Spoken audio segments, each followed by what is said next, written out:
We all like to think that we're in the driver's seat, right? That we're making these rational, considered choices all day long. But what if I told you that most of the time, your brain is actually on autopilot, guided by these hidden scripts you don't even know exist?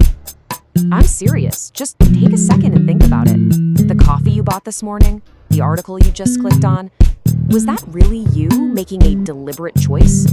Or was it your brain just taking a shortcut? Today, we are going to pull back the curtain on these mental shortcuts. And trust me, what we find might just blow your mind. So, what is going on in our heads?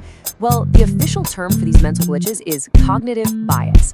It was first really nailed down by these two brilliant psychologists, Amos Tversky and Daniel Kahneman. And what they figured out was amazing. Our brains don't just make random mistakes. No, we make predictable, systematic errors. Think of them as mental shortcuts, heuristics, that our brain evolved to save energy. You know, a survival tool for making split-second decisions. But here's the catch. While those shortcuts are super efficient, in our modern world, they can seriously lead us astray.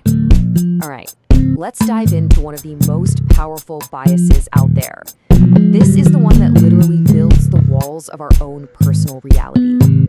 It's called confirmation bias. And to put it simply, we just love being right. Our brains are actually hardwired to go out and hunt for evidence that proves what we already believe. And at the same time, we get really good at ignoring or explaining away anything that challenges us. See, it's not really about finding the objective truth, it's about confirming our truth. And this slide just lays it out so clearly. Look at how our brain filters everything. On the left, you see evidence you agree with. It feels good. It's like a welcome friend. We seek it out, we're generous with it, we remember it perfectly. But then, on the right, when we're faced with something that contradicts our beliefs, the shields go up. It feels like an attack. We become the world's harshest critic. We pick it apart, or we just conveniently forget we ever saw it. It's like we have two completely different systems for processing reality, and both are designed to protect what we already think. And look, this isn't just some abstract theory. It's shaping your reality every single day.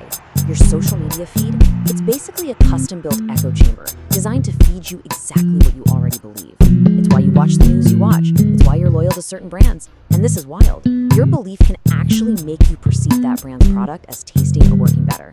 But it gets way more serious. In really high-stakes situations like a criminal investigation, this exact same bias can create a kind of tunnel vision with absolutely devastating consequences. Okay, so we know our brains have these, let's call them quirks. But what happens when other people, say companies, learn how to use those quirks to their advantage? Let's peel back the curtain on marketing's persuasion playbook.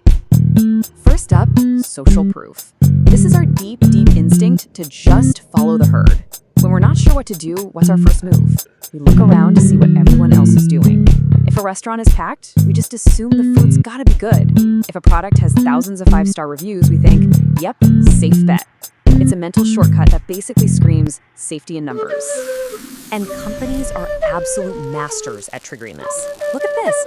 They don't just say we're a good company. No, they say over 3,000 businesses trust us. And bam, instantly, your brain's shortcut kicks in.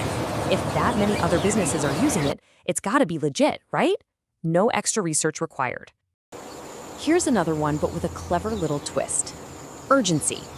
It's not just about how many people use their service, it's about how many have joined in the last week. This creates this feeling of momentum, like there's a party happening right now and you're about to miss out. And this is a brilliant example of the power of a testimonial. It's not just some happy customer saying, it was great. No, it's a specific, huge number. It's a tangible result. It makes the success feel real, concrete, and totally achievable. It's the ultimate social proof for anyone who's on the fence.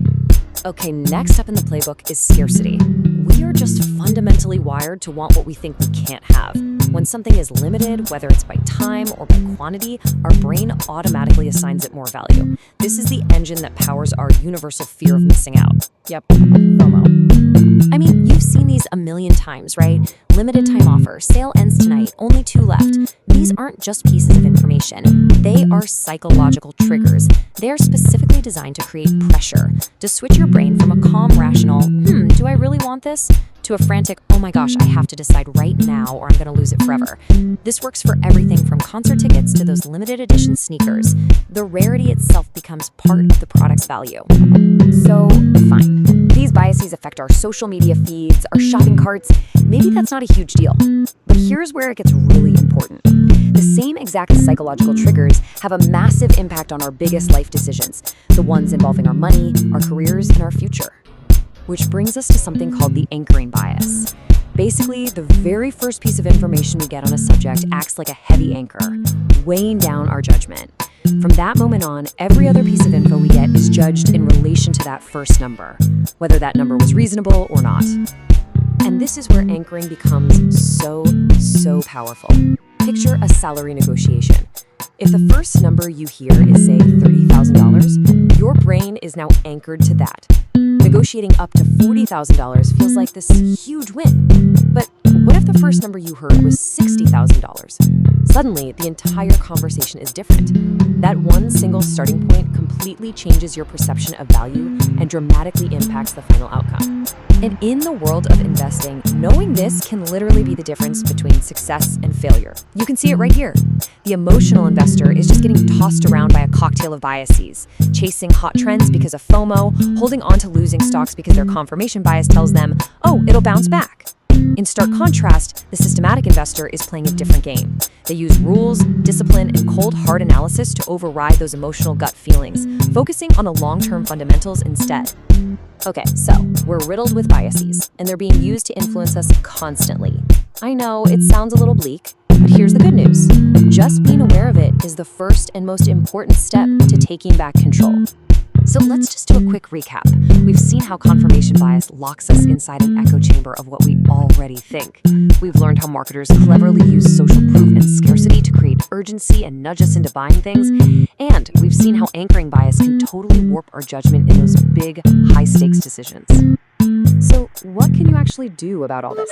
Well, it really boils down to a pretty simple two-step process. Step 1. Just acknowledge that these mental shortcuts exist.